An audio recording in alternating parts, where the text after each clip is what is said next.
here to talk to you about the Bold Spring classes that we are registering for right now through Thursday. And I want you to meet the teachers, and I want you to learn about these awesome classes that we're offering. We're offering just a few this spring, so we just want everybody to get a chance to learn more about them and get registered and get ready, because class starts on Monday. So I'm going to introduce counterclockwise on my screen, Elizabeth June, and Emily and Jason. If y'all would introduce yourselves, tell us what class you are going to be teaching this spring, starting next week. And then I'll tell you, I'll go into more details about each class, but just introduce yourself real quick. Hi, everybody. My name is Elizabeth June, and I will be teaching Theater Thursdays with Miss June. Now, one of the things that I want to tell you a little bit about myself, I've done a lot of theater in New York. I'm originally from New York. I've done some theater in Los Angeles as well with the Roby Theater Company, which was founded by Ben Guillory and Danny Glover. Yes, that Danny Glover. And I've done a lot of TV. I've been on some shows you may have seen, Fresh Off the Boat, Criminal Minds, recently Hightown, which is a show on Stars. And my favorite show was Blackish, where I got to play Harriet Tubman, first season of Blackish. So just to give you a little bit about my background as an actor, but as a teaching artist, my background involves teaching anywhere from K through 12 over the past 10, 15 years. So at different schools, primarily in New York.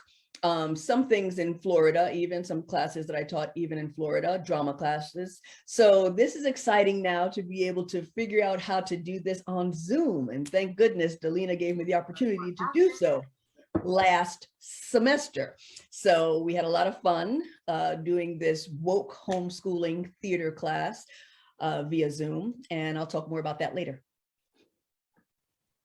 Thank you, June, Elizabeth June. That's why I go by June. That's fine. Okay. And Emily, tell us about Revolutions of the African Diaspora. Sure. Hi, my name is Emily. I will be returning this semester to teach Revolutions of the African Diaspora. I've been teaching for just over 10 years. I currently live in Minneapolis, where I teach community education classes, and I also teach classes through a Black cultural organization here, and I teach online courses for myself and work homeschooling. Revolutions of the African Diaspora was born of my passion for revolution and resistance, not just as an immigrant to the United States from the African diaspora. I'm from Haiti. But just as a person who is curious about things, especially things that I didn't get to learn in the 80s and 90s. So I wanted to create a course for my daughter who is homeschooled, but also for other children who don't get to learn this information that's out there in most textbooks and most homeschooling textbooks. And as you probably know, especially in this day and age, these things aren't included in public or private school textbooks as well. And it's really unfortunate because the information is out there and there's a ton of it. It's super ironic that it's not being taught when it's readily available. And I like to bring it together in a really empowering and fun way for my students. Awesome. Thank you, Emily. Jason, tell us about you. Hey, good evening, everyone. Dr. I'm Jason, glad to see you all. Oh, it's all good. So good evening, everybody. My name is Jason Esters. I guess this is my, sometimes these years just all meld together. I think it's my 23rd year as an educator. So I teach, my day job is I'm a college professor, primarily of English, oftentimes of writing and reading, but throughout my educational career, I've taught mostly English and mostly history, primarily of the African diaspora. So that's my heart and my joy. I am a homeschool father, been homeschooling for over 10 years now. I have 4 rambunctious, beautifully brown, brilliant children that you might end up hearing on this call. And so I'm very thankful to have an opportunity to share some of my expertise and some of my loves and passions with you all through the O Freedom curriculum. So the class that I'm teaching is the O Freedom High School Discussions. So this is going to be a place where high schoolers can gather together and talk about the material that they're reading. Because they are teenagers and because they're entering into their latter phases, they need to do a little bit more in order to possess the material. And part of that needs to be through discussion. You know, discussion not just with me as a facilitator, but also discussion amongst themselves so that they can see how the history that they read and the history that they experience, because we are living in a time of building history. You know, these are monumental times. They can have those conversations with one another to see how their philosophies around life and the ways that they're thinking about their own lives coincide with one another, because that's really how we gain knowledge. You know, we kind of test what we think in the public sphere and with other people. So that's what I really want to generate in the homeschool, in the high school discussions. So this year I'm really excited because not only are we going to be diving into some latter parts of part 1 of the O Freedom curriculum, but this year we're also offering these themed discussions that I can't wait to talk to you about. And the themed discussions really are tied to some of the current events of the day and the things that we're seeing. And the big question that I want to ask is, well, how is what we're seeing today, how is it connected to what's already happened? Because if there's one thing that it seems like a certain segment of society is pushing us towards, is towards forgetting our history. And that's what we can't do. So I'm really excited to talk more with you all about that. Oh my goodness, I gotta stop because I was a fly on the wall in one of Jason's classes this past semester. I just asked if I could come in to just get a feel. And I was like, I want to join this class. I want to be in this class. I mean, it was so good. It was any high school student. Listen, we're going to have to do a class for adults because the class was so good. I'm down. Grown-ups. This curriculum's for the whole family. Yes. It is. Okay. So yeah, I got sidetracked there because I couldn't help it. Okay. So I want to tell you about how to enroll. So you go to Woke School Online. I believe it's written in the post, and it's 12 weeks. We have a week off for spring break in March. It is a family membership. So if you have middle school students, so the class, the theater class and the revolutions class is for middle school students. The O Freedom High School Discussion is obviously for high school students. It's a family membership. So if you have 3 middle school students, like I do, you just pay one time. And for those classes, same if you have several high school students, you can just come in and they can all participate. Every week, the teachers post a lesson, a video, and they give assignments. And so that is what your child will do for the week. And then on Thursdays, they will meet to either discuss, get more information, or in the theater class, perform monologues, a million other things that June does with her students. So that's the gist of how the class works. But I want to get into specifics. So can you tell us about this theater class and tell us why it's spelled T-H-E, oh, I can't even spell theater on the spot, T-H-E-A-T-E-R-E instead of T-E-R. Yes, I am happy to do that. So theater, T-H-E-A-T-E-R, is the actual building. You go to a movie theater, you go to see a Broadway show in a theater. It's the actual building. But theater, T-H-E-A-T-R-E, can be anywhere. I'm giving you theater right now, darling. You know what I mean? So it can be anywhere. It can take place when one person has an audience and they are performing. So that's why I call it Theater Thursdays. Now, yes, there is also a thing where in England and maybe even some parts of Canada where they spell it that way too. So that's another reason for it. But theater is very different from the actual building. So that's the difference why I go by Theater Thursdays, because we don't have to be in the building, especially on woke homeschooling. We're all in our homes, but we are still creating theater. Yeah. Okay.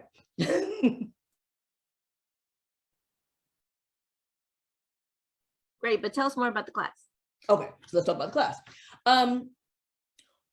One of the things that I love, is this the what makes it woke question, or is this just something separate? Because I don't know if I'm going to answer something that Well, you can answer that within it. Gotcha. Yes. All right. Because it's not just a theater class. What makes Right. it appropriate for woke homeschooling? There you go. All right. So now this is what makes it so interesting for those who have taken it with me last semester, as opposed to those who are coming now, because some of those people who took it last semester, they were interested in coming back again. And they're, well, what's going to be different about it? Well, first of all, the time of year is different. Last year, I talked about Diwali, you know what I mean, which takes place in October. I'm talking about cultural things that are happening at the time. And then we talk about the Festival of Lights, which is Diwali. That's an Indian celebration. We talk about Indigenous Peoples Day, as opposed to Columbus Day. All those things are going to take place during the time of year. Obviously, I'm not going to be talking about that for the spring semester. So those are the things that kind of makes it woke as far as giving them assignment. Okay, so give me something that deals with Thanksgiving, but we have to be very conscious of the fact that Native Americans and what really happened with Thanksgiving. We talk more in depth,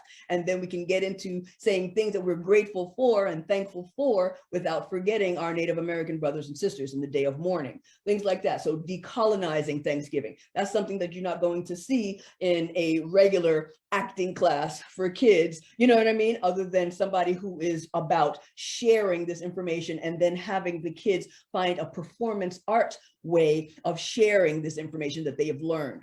I also each week give them some sort of video links to kind of find out more information about it. So then they come back that week and we discuss it. Monologues, of course, scenes are going to be more in play for this next semester because we want to build, especially for those who have taken the class before. I'm going to probably give them some advanced assignments that I might not give to a beginner who's just learning and just figuring it out. So I'll be able to work with each student on their level. Yeah.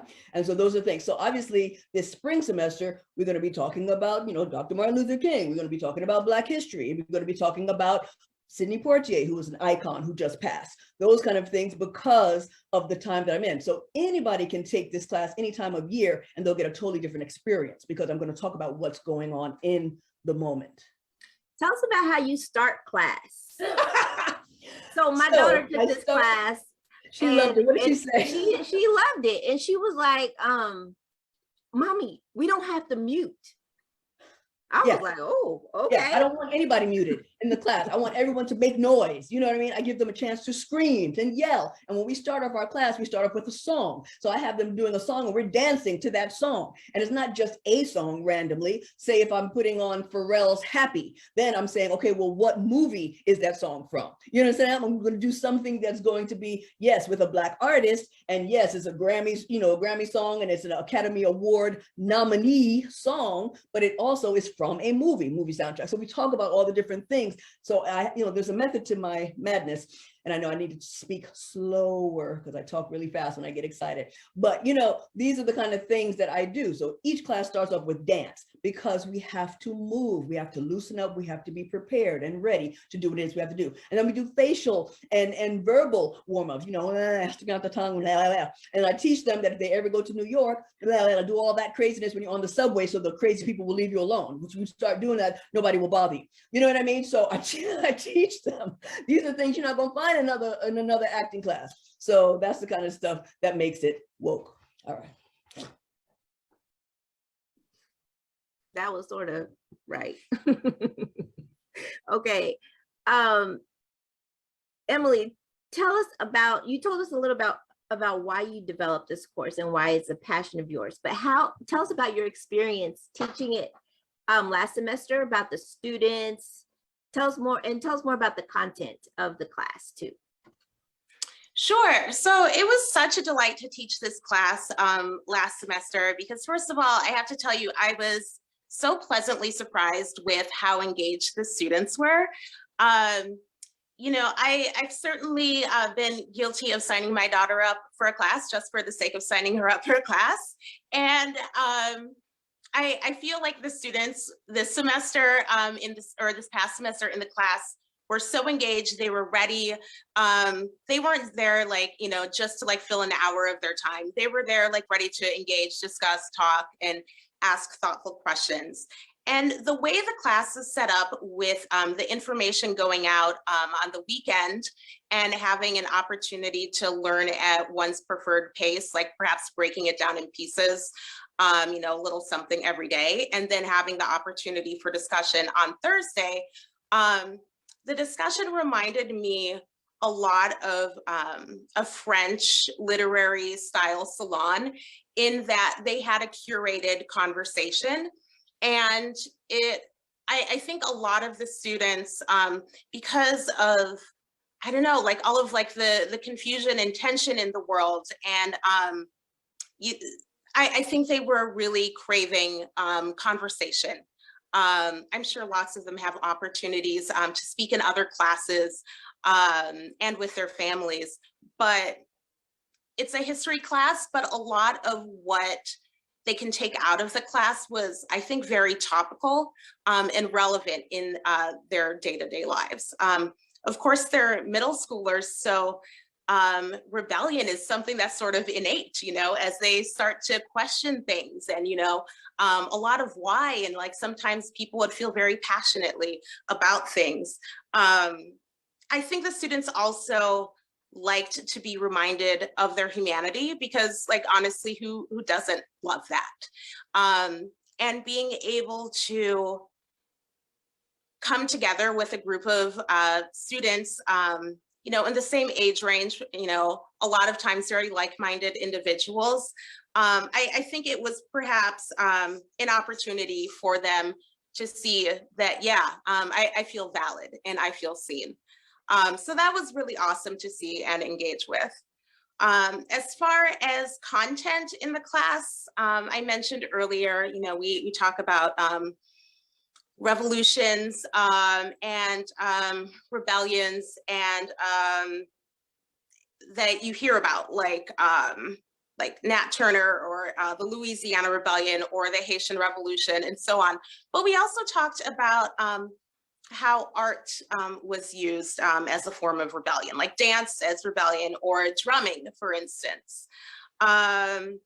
So, one of my goals for the classes or for the class was for the students to think of themselves as historians, and with whatever I gave them for their assignment or for their lesson plan for the week, whether it was a podcast or to review different artworks, I wanted them to engage in inquiry and learn to use their critical thinking skills and further develop those to interpret art and oral histories and primary sources. It was a lot of fun. That's just a little snippet of what we learned. We learned about, of course, as an adult and learning in college, there were a ton of revolutions throughout the African diaspora, whether they were on land or at sea. So we talked about a lot of different things, but it was really exciting to see the students take this subject matter that I think is admittedly, intense. We all know about the horrors of slavery, and those were mentioned, but I tried my best to focus more on the accomplishments and the resourcefulness and the resilience of people of the African diaspora. And I hope that resonated with students, and I hope it resonates with students this semester too. I heard you say before, why it's important for students to focus on that resistance, because some narratives will act like, we were just sitting around taking bad treatment. Right, absolutely. And we certainly didn't. And, there's a reason narratives like that exist. Say more. You don't have to. Okay. Thank you, Emily. My daughter was in that, my other daughter, I didn't make them take all the classes, but other daughter was in that class too. And she was really excited and engaged in the content, and really, she didn't talk a lot in class, I don't think, but she was really, into the assignments and the podcast, and she would share with me, Mommy, look at this. And I know there was one assignment where she had to write to a publisher who, she was looking at the atlases that we have and the other, reference materials that we have, and they didn't mention the Haitian Revolution in them at all. And she was like, Mommy, this is not right. And so she was really fired up to write her letter to the publisher that was part of her assignments. So I saw that assignment, and I have to tell you, I was so blown away with it. Like, the assignment, was to write to a publisher or editor, hypothetically, but if the students felt compelled to, they could absolutely send it. I think she'd be doing the publishing world a disservice if she did not send that letter. It was absolutely beautiful, and I really felt moved in reading it. Awesome. I'll let her watch this so she can hear that. But she, yeah, I need to remind her to send it, because I was really proud of her too when I read it. All right, Dr. Jason, Professor Jason, that's what your students call you, right? Professor Yeah, Jason? Professor Jason most of the time. Yeah. Okay. Tell us about, you mentioned that we are doing 2 classes. Let's start with the new one. Ooh, okay. Okay. Let's start with the new one. Okay, so the new discussion, as I mentioned before, is thematic. And the reason why this is important is because, as I mentioned before, I like taking the history that we're learning and making connections. That's the really important aspect of the high school discussions that we really try to press forward. But one of the things that gets lost in a normal history class is there's so much time focused on dates, times, places, and people that oftentimes what gets lost is how those things, those dates, times, places, and people connect to what's happening right now. And that's really the goal of those thematic discussions. It's going to be the place where we can take the topic of the day. If you scroll through today's headlines, or if you look at the hot takes on your phone or in your social media, how can we take those snippets of history, that's history in the making, and connect it to the things that we already learned? And that's really important, because one of the things that we're trying to build with our young scholars in woke homeschooling is we're trying to build young men and women who think and who know how to process information. One of the, I argue this, I make this argument all the time. There's been, now I'm getting into controversial stuff. We've been talking for the past couple of years, 5 or 6 years, about this impending civil war in America. That's been a hot topic of conversation, what that civil war is going to look like. And I was having a conversation with some colleagues recently, like over the holidays, and we were just sitting back thinking, we didn't think the Civil War was going to take place in classrooms. We didn't think that the Civil War was going to take place in school board meetings. We didn't think the Civil War was going to be taking place within the textbooks. And the more we started having that conversation, the more we realized, this has already happened before. We started tying what's happening now in terms of these curriculum wars and these discussions around books and the forgetting of history. We start to tie it to some other moments that have happened before. That's the kind of inquiry that I'm looking to spark amongst the students. And it kind of starts with, number one, asking some different kinds of questions. We'll talk a little bit about this a little bit later on, but one of the aspects of my teaching philosophy is based in inquiry-based learning, though I don't usually use that term all that much. And what that phrase essentially means is that we spark the curiosity of the student. We teach the student how to ask more nuanced questions. We show the student how to research their own questions, and then how to internalize and articulate it for themselves in a way that makes sense to them. And that allows them to be in community with other thinkers and people and do that kind of thing. So it's important for students in this time and in this age to learn how to process information. You know, we're not short of information, it's out there. What we're dealing with is how do we get our young people proper access to the things that they need when there are those out there that are trying to stop them from getting it. It's hard, but it's doable. You know, and the wonderful thing about the students that I've had the opportunity to encounter within Invoke homeschooling is that they're hungry for it. They want to know how to access that information. They want to understand better. How can January 6th happen again? Not what happened, how can it happen? Well, then we get to start peeling back the onion, right? I mean, what within the structure of the three branches of government allows space for insurrection, right? How is an insurrection different than a rebellion? Is it? What's been the role of insurrection in American history? Have there been others? Have there been others that look like the one we saw on January 6th? Oh, so now we're asking different kinds of questions. Because then if we can start to build a thread, things don't seem quite as strange as they may have. It doesn't, and strange isn't a great word. They don't seem as singular as it may have seemed before. And you know, that's what we want to do with the thematic class. We want people to possess history in a way that they can see the history in the making, that they can contextualize that history in such a way that they can put it within a longer narrative of what America truly is and what it's been. And then take that narrative about America and place it into contexts that are more global in scope, like the Western and the Western hegemonic tradition, or the Western paternalistic tradition, or the Western capitalistic tradition. You know, sometimes I don't get a chance to be on social media as much as I would like, because I can't see what everybody's saying, but I am a part of the Woke Homeschool Facebook group. It's a great group to be a part of. And I saw somebody ask a question about their difficulty discussing missionaries with their middle schooler, because it's just a hard place to grapple with. And I totally understand that, right?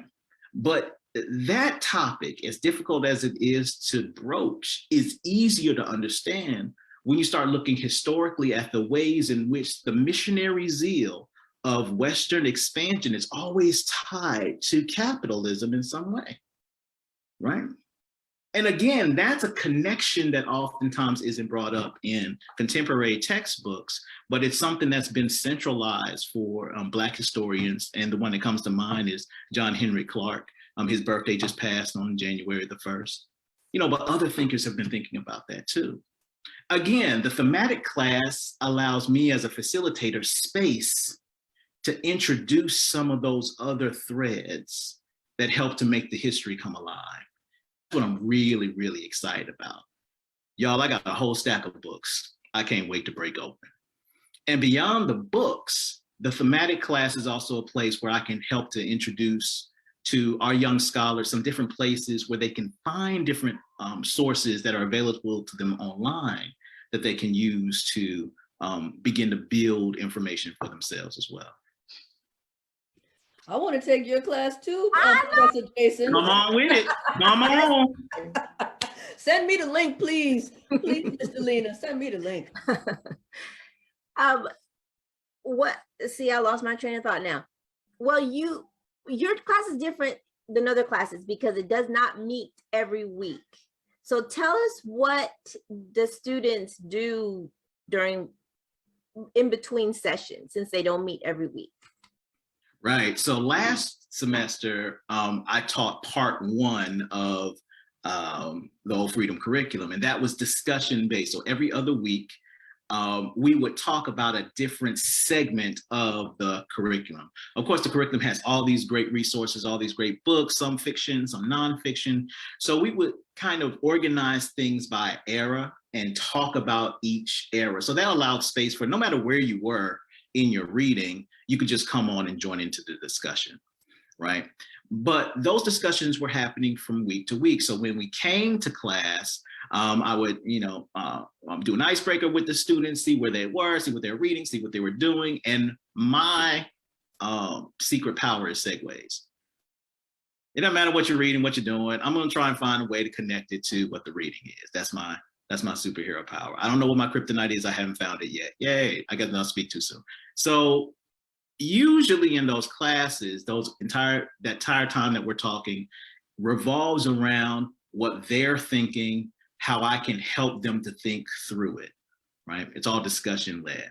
This year, we're going to add an additional component though, because one of the pieces of feedback that we got was that, man, it's great when we meet every other week, but we need something in that week in between. And so in the week in between, we're going to have some assignments that we're going to try to be a little bit creative with. And those assignments aren't going to just be written assignments, but those are going to be responsive assignments where we can talk about things in real time and bring those back to the fore. Sometimes those assignments are going to revolve around something that I think is interesting for them to read. Sometimes it will revolve around something that came up in the news or something interesting that I found on social media. Sometimes those discussions are going to be around a resource that I think is really powerful or something important for them to have. Sometimes those assignments are going to be more, how can I say, interactive. So they might have to interview someone, wink, wink, or they might have to enter into a debate or a discussion outside of class and then report back. And so I'm really excited to see what those kinds of things, how those kinds of things can work. Because quiet as it's kept, one of the other attributes that I really want to push with the students this semester is understanding how both argument and how propaganda work hand in hand in the promotion of history. And that's going to take a bit more interaction with one another than we might have had in the past. I'm salivating over here. Y'all, as you can tell, these teachers are knowledgeable and excited about the material that they're teaching. And really, it's my privilege to be able to share this with the people that are interested in woke homeschooling, because I'm telling you, I don't have any kids in high school, but I want to join this class. And I've already had my kids in these classes. Maybe I can switch them out. I don't know. But it is, I hope y'all's classes get filled up, and I hope as many students as possible can get this knowledge, get this experience. And we lament sometimes that we don't have a lot of options. Like, I live in rural Texas, and where else am I going to find Black teachers like yourselves to teach my kids? So thank you, pandemic, for giving us, helping us figure out what to do. I mean, a theater class on Zoom, how does that happen? Well, it's happening. And I just hope that as many students as possible will have an opportunity to take these classes and to just get engaged in this learning. Again, you go to wokeschoolonline.com to register. We have registration until Thursday. The tuition for each class is $250. That's for 12 weeks. Again, it's a family membership for all the middle school students or all the high school students in your home. And if you have any other questions, please feel free to ask in a comment below. We'll be monitoring it, or just email us, hello@wokehomeschooling.com. Oh, Elizabeth June would like to make a parting words. Well, I just want to say two things. Yes. One thing that I just remembered that was so cool about our class, because it's a theater class, of course, costumes are involved in theater. So I used Halloween as a time to teach cultural appropriation versus cultural appreciation. And they really loved it. They got it. And one thing I have to say, I don't know how many of you are watching this video now and realize there are I had a lot of white kids in my class.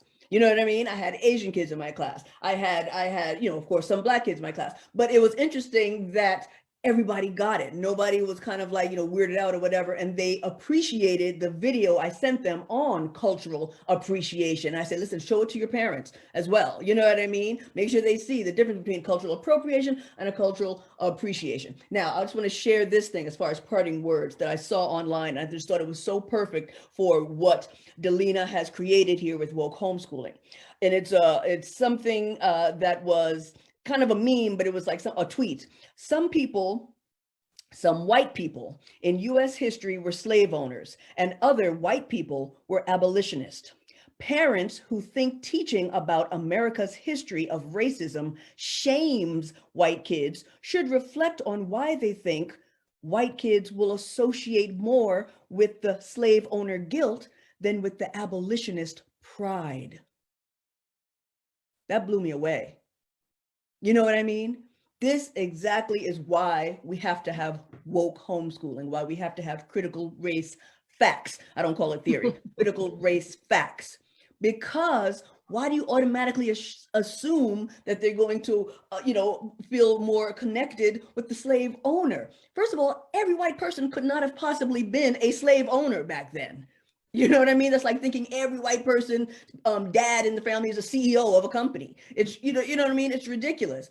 But the fact that they're saying, clearly there were some white people who hid me in the basement, or hid me in the shed, or hid me in the attic. So that's why we have to talk about all of it. If we don't talk about all of it, then you start to think that every single white person had to have been an evil person. No. Some of them were like hiding us in their wagon and taking us to the north. You know what I mean? Clearly there was some. So this is the kind of stuff why I love this class, and I love that I get to talk to amazing kids who get it and who are getting it, even if they don't already have it, in a way that I couldn't do probably in another school, because the principal would call me to the office and say, Miss June, can you tone it down a bit? You know what I mean? So this is what I love. That's my final statement. Anybody else have parting words? All right. Thank you guys again. And I hope y'all get to see lots of students in your classes.